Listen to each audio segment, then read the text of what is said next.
इससे पहले वाले लेक्चर में हमने पिरामिड नंबर जो चल रही थी आपकी 6.3 का मैंने यहाँ तक कंप्लीट करा दिया था कि dp बटे pe बराबर होगी dq बटे df। ठीक, इसे पलटो।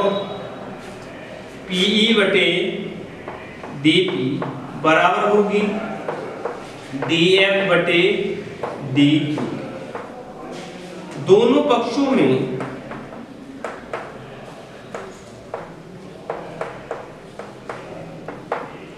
+1 जोड़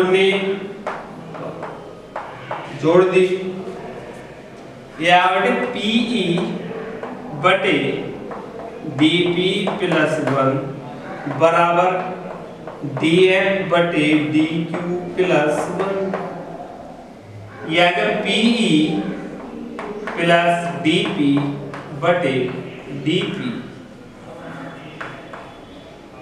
बराबर DF + DQ बटे DQ। देखिए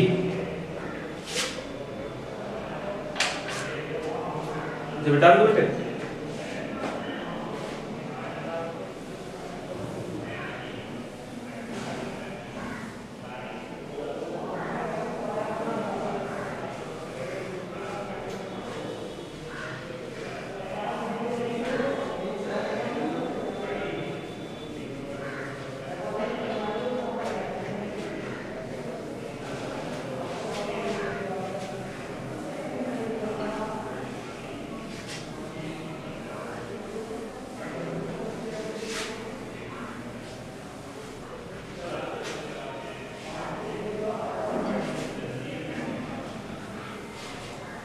देखो PE +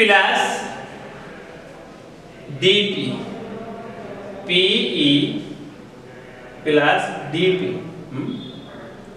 DP थी बेटे DP बटे PE PE + DP मिलकर हो गए तुम्हारे DE।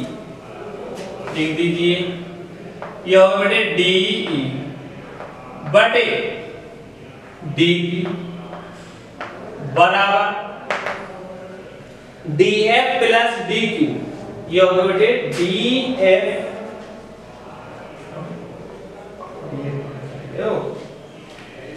DQ DF कहां से? जब ये इसके समांतर है बेटे तो DP बटे PE बराबर होगी DQ बटे QF के। Q है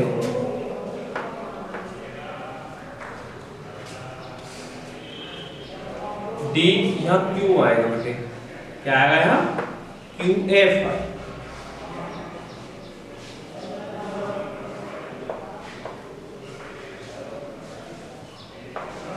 देखिए QF + D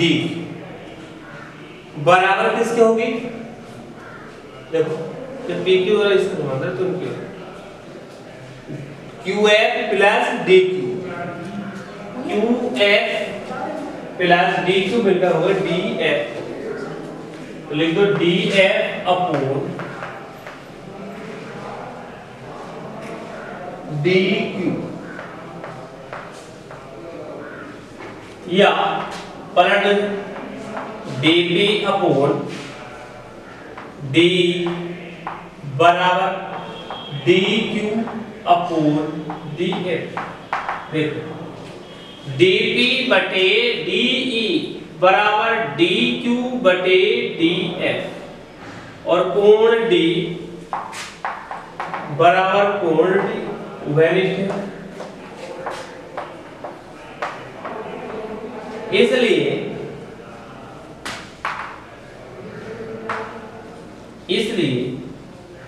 त्रिभुज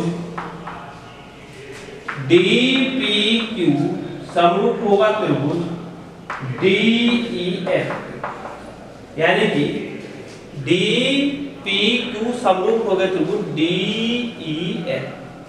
जब ये दोनों त्रिभुज समरूप हो गए तो इनकी संगत भुजा अनुपातिक होगी, इसलिए dp बटे de बराबर होगी pq बटे ef के बराबर होगी dq बटे df। dp किसके बराबर है? यानी तो हम जानते हैं कि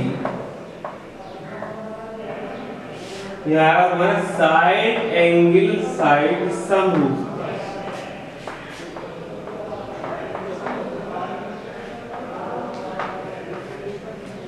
हम जानते हैं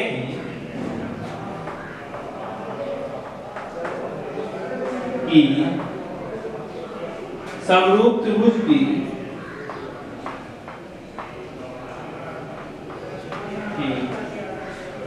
संगत भुजाएं अनुपातिक होती हैं। संगत भुजाएं अनुपातिक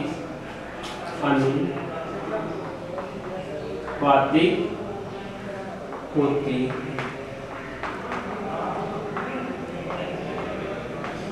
ठीक, अब dp किसके बराबर है बेटे? dp बराबर किसके है? ab के। तो लिख दो, चूंकि dp बराबर किसके है भाई? ab के, और pq बराबर किसके है? pc के, और dq बराबर किसके है? ac। तब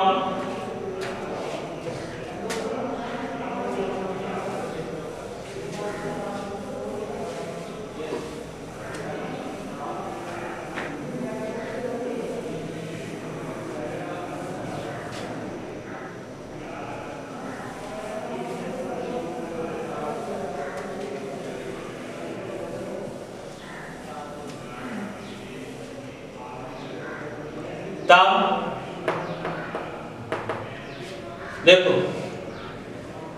dp के स्थान पर मैं ab लिखूंगा, तो ab बटे d बराबर pq के स्थान पर bc लिख दी। क्या है बेटे? bc बटे ef बराबर dq के स्थान पर ac लिख दीजिए, या ac बटे df। देखो ab बटे de बराबर ac बटे df बराबर bc बटे ef। इसलिए त्रिभुज abc, इसलिए त्रिभुज ABC समरूप होगा त्रिभुज DEF। यही आपको प्रूव करना है। इस तरह से ये क्वेश्चन बेटे आपका कंप्लीट। अब देखेंगे हम नेक्स्ट चित्र में।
अब देखिए आप पिरामिड नंबर 6.4